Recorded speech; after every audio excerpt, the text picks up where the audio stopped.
Well, it's official, guys. We are no longer in the Midwest, and this proves it.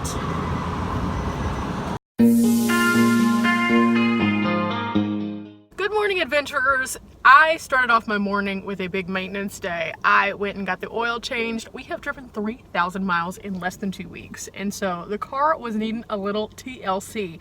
So got it all taken care of, given it a big hug, filled up the gas, and we're on the road. We are in Washington, and it is exciting. I've never been here. We have so many things to do, and for the next few days, we're gonna be pretty busy.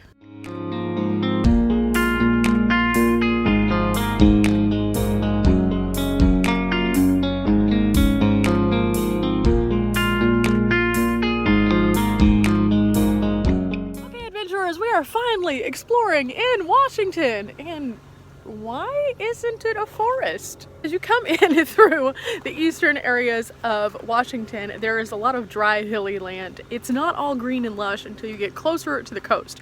So I thought I'd stop along the way a couple times and check out a few things, including the Ginkgo Petrified Forest State Park. Now, there's a couple reasons I wanted to stop off here. The first being that, well, it's a state park and I like state parks. The second of which is going to be that they're going to have lots of information about not only this state park, but other state parks. So I can kind of get an idea as to where I'm going, because I never found a visitor center crossing over.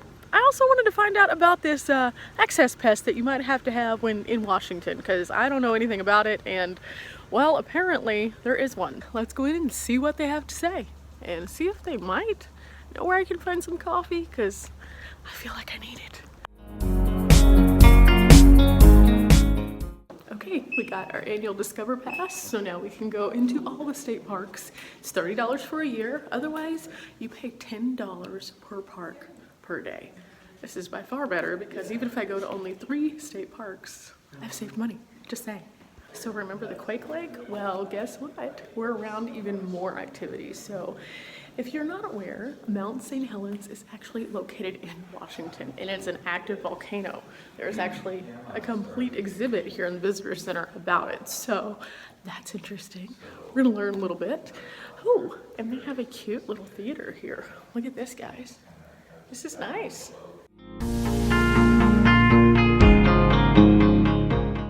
Look, guys, this is ginkgo. This is what it looks like when it's petrified, guys. I had no idea. This cabinet is so cool. This is a variety of different trees that were all petrified, and they're all labeled so you can see what the differences are.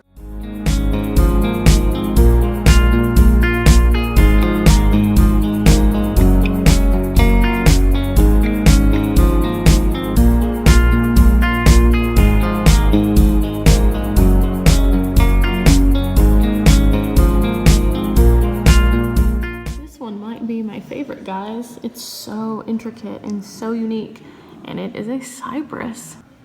Every one of these has a different pattern though. Look at this. Look at the difference between the pine and the cedar. The lines are really like wavy this way versus circular on this one. And this is another pine, but it looks completely different.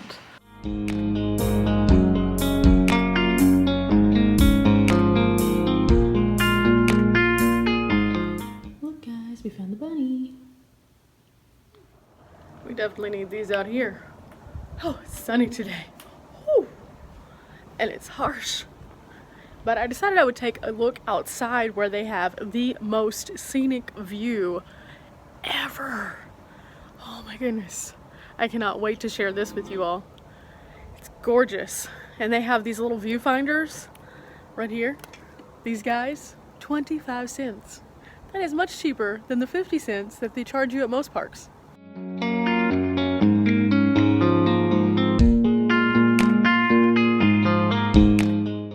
You might recall whenever we were in Yellowstone talking a little bit about the glaciers and how they moved these giant rocks and just kind of stranded them in the middle of absolutely nothing. And this sign right here tells a little bit more about that in this area. Apparently, this area used to be a hotbed for glaciers as well, and over time, as the glaciers melted down, there are these huge rocks left everywhere. And so it's kind of interesting to know that the more that you explore this area, the more common things that you see, even states away from one another. And it's really strange to think that all of this used to be glaciers. Now it's so dry and it's so brown. But at one time, it was an icy hotbed, if that makes sense. Oh, good times. We see the little sneaky snakes. Oh, okay, the rest of the sign looks okay. I like deer. I'm okay with lizards. This little guy over here, though, he can just go away. Interesting. It says here we can travel the path of the Ice Age floods. But look at this right here. This is what Devil's Tower looked like when you got up close to it. See these tubes? Yeah, that's really interesting. Let's see what it says here. The lava cools. Yep, same way that Devil's Tower was created. It's interesting how our travels take us to so many different places, yet we see such similar things.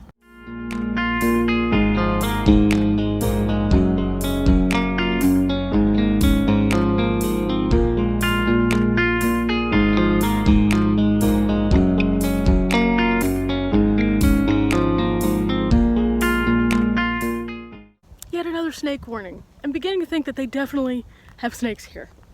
Ugh. We're gonna stay on the path, we're gonna walk with purpose, and we're gonna keep our eyes open. Ugh. It's interesting to see how these rocks have petroglyphs on them.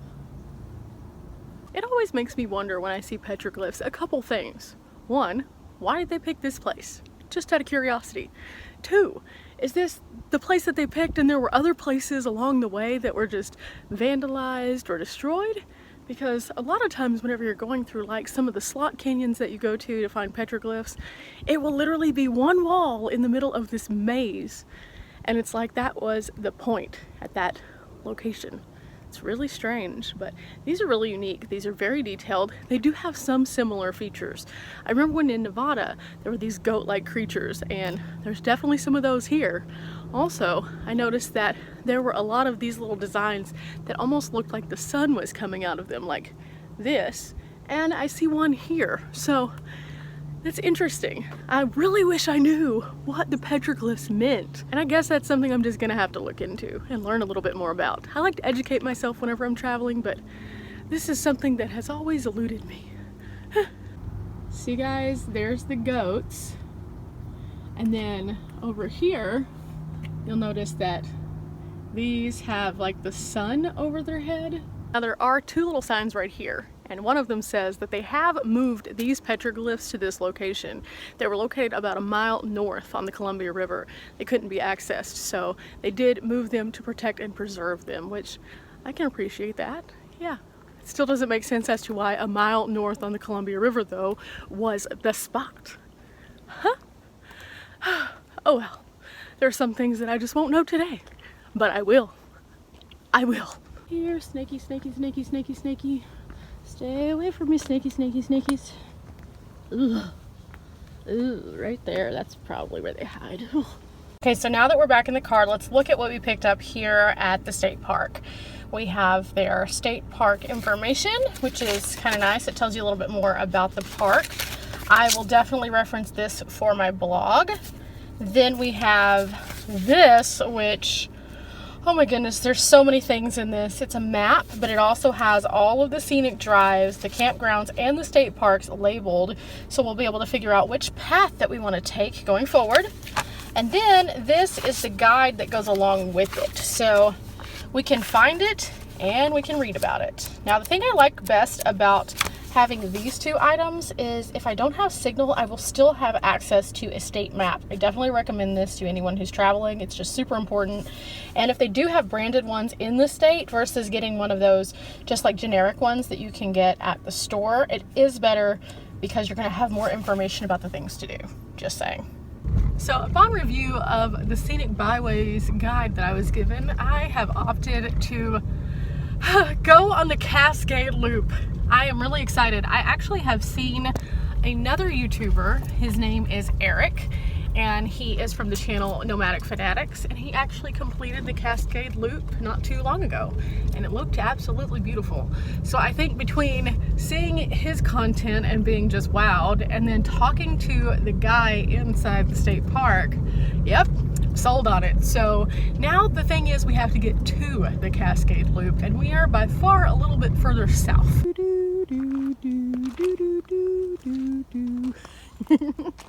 Guys, I had no idea there were dinosaurs in Washington. What? Some of these petrified trees are so big. Like,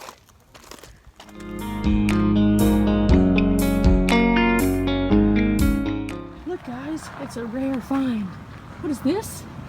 Is this the Catasaurus Rex? I think it is. And it doesn't look happy with me. Oh no! And for all my friends out there who don't like birds, you know, the ones that dive bomb you at like the Walmart parking lot, can you imagine if they looked like this? Okay, I'm afraid of this one too for you. Just saying. Well, now that we've seen the Rock Shop Guardians, let's go in and see what the Rock Shop has. Why don't we? Right through there.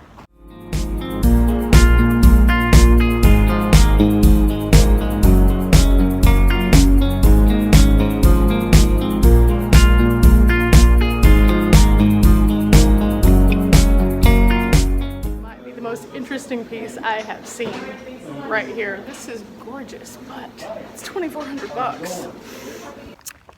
Postcard, we got our postcard.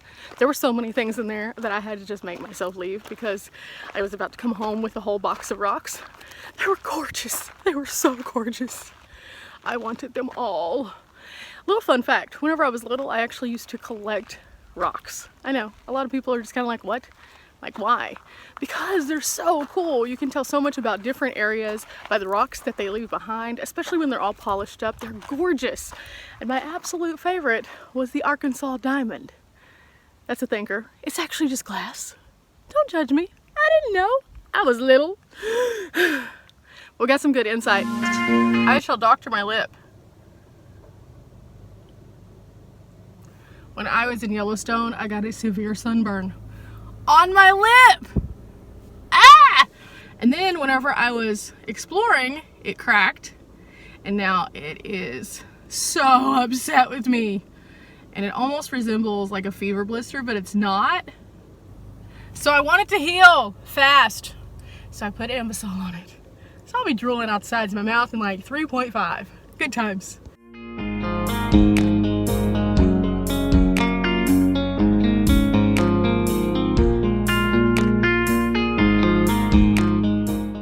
Back to the National Forest. This one is a different one, obviously, but trees. We're back to trees. Yay! Something I am already loving about this area is that the further and further into the National Forest that you get, the more beautiful that it becomes. The mountains get higher, the trees are just majestic, and it's absolutely gorgeous. So it makes driving in the mountains just so pleasurable. The radio signals are kind of iffy, and the cell service is not great with AT&T, but I don't seem to mind because I'm not worried about that. I'm looking at everything else. There's so many beautiful things to look at here.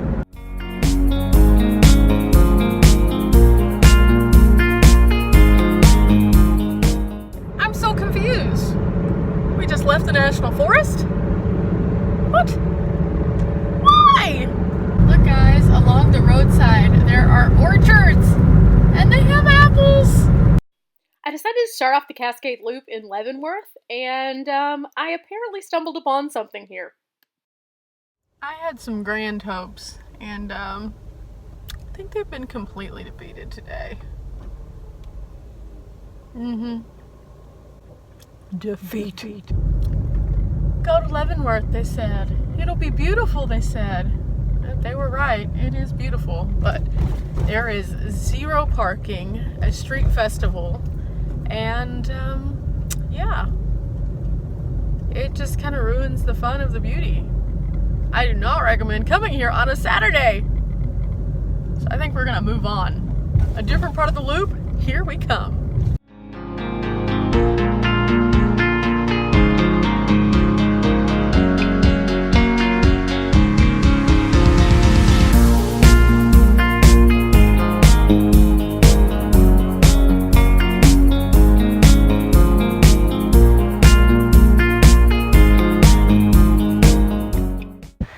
why we're really here, to check out the scenery, and that's what we're gonna do. It's a 400-mile loop.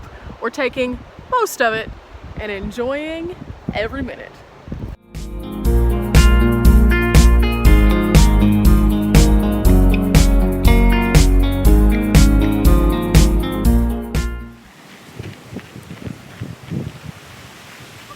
It's time for a little car talk. You know, sometimes these are good, sometimes they aren't. Today it's kind of just one of those question marks. So one of the things I really like about being a travel blogger is I set my own schedule and I don't have to be usually anywhere at a specific time, which is really good. But I am so happy today that that is the case, because I decided to go with an offline Google map like I usually do. But Google lied! Google lied so badly. Google had me turn on a very interesting turn that took me to some beautiful campgrounds and some amazing scenery, and I'm so happy that I saw it.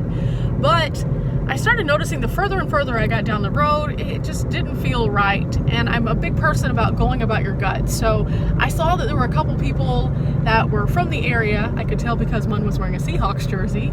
And I asked them, hey, am I going the right way? Am I on the Cascade Loop? And they just kind of looked at me really concerned and said, no, I'm not. And then looked at me and said that the turn that I could possibly take, they did not recommend in my car. And by their faces, I could definitely tell it was somewhat concerning, so I'm really glad I didn't do it. Yeah, so we're doubling back, we're seeing everything in reverse, and we're thanking goodness that we don't have a set schedule. Yay! I have found that you can let life stress you out when it doesn't go as planned, or you can just roll with it. And yeah, that's what I'm doing, is just rolling with it. I think that's the best thing that you can possibly do, because if you let things stress you out, then they no longer are enjoyable and you lose the whole point of travel. So, no, we'll just double back. No big deal. We got to see some pretty stuff.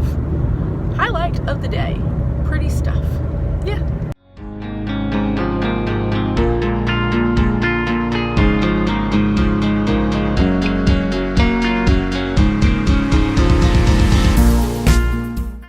We're back on the right path, officially now. I went ahead and put some more gas in the car because, well, that little loop took a bit out of us. But we are climbing at altitude, we are well on our way, and I'm feeling good about this now. I got another confirmation from the gas station that we are going the right way now, so thank goodness. After I finally got on track, it actually started to get a little bit late. Then it started raining. So, check out the next video to see what happened next.